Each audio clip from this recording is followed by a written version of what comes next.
Assalamualaikum warahmatullahi wabarakatuh. Perkenalkan, nama saya Faiza Amanda Putri dengan NIM C1B0 2014-8. Di sini saya akan menjelaskan tentang jurnal khusus.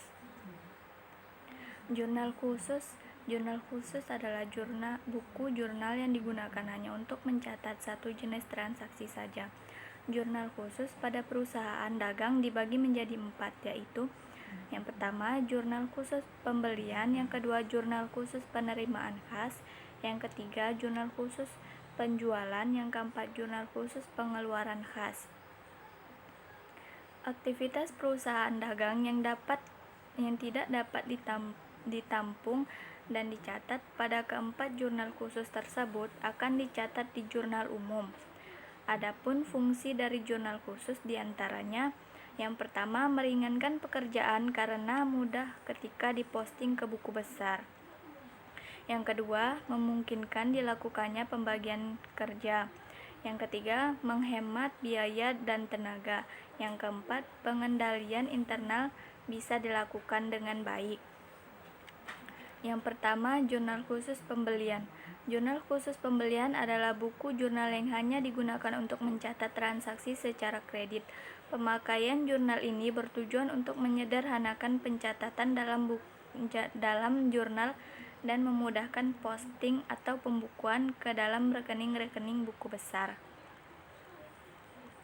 Pencatatan dalam jurnal pembelian dilakukan secara harian atas semua transaksi pembelian kredit sesuai dengan tanggal terjadinya transaksi, sedangkan posting ke dalam rekening-rekening buku besar dilakukan secara kumulatif pada akhir bulan.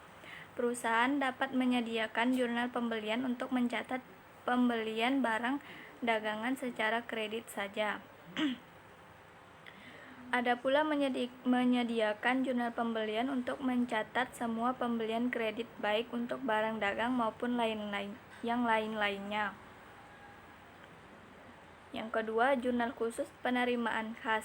Jurnal khusus penerimaan khas adalah buku jurnal yang hanya digunakan untuk mencatat aktivitas penerimaan khas dari berbagai sumber penerimaan perusahaan. Jurnal penerimaan khas digunakan untuk mencatat transaksi-transaksi penerimaan uang tunai. Kolom-kolom dalam jurnal penerimaan dalam khas disesuaikan dengan kebutuhan perusahaan. Yang ketiga, jurnal khusus penjualan.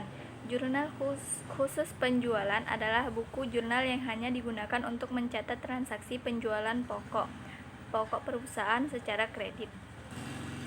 Penjualan pokok perusahaan secara tunai tidak dicatat di buku jurnal ini. Demikian pula aktivitas penjualan aset perusahaan selain produk perusahaan tidak dapat ditampung di buku jurnal ini. Yang keempat, buku jurnal khusus pengeluaran. Jurnal khusus pengeluaran adalah buku jurnal yang hanya digunakan untuk mencatat transaksi pengeluaran khas atas berbagai keperluan, baik pengeluaran khas untuk membayar utang, pembelian barang dagang secara tunai, membayar berbagai beban operasi, maupun berbagai keperluan yang ada. Baiklah, hanya itu saja yang dapat saya jelaskan. Kurang lebihnya saya mohon maaf. Saya akhiri, wabillahi taufiq wal hidayah. Wassalamualaikum warahmatullahi wabarakatuh.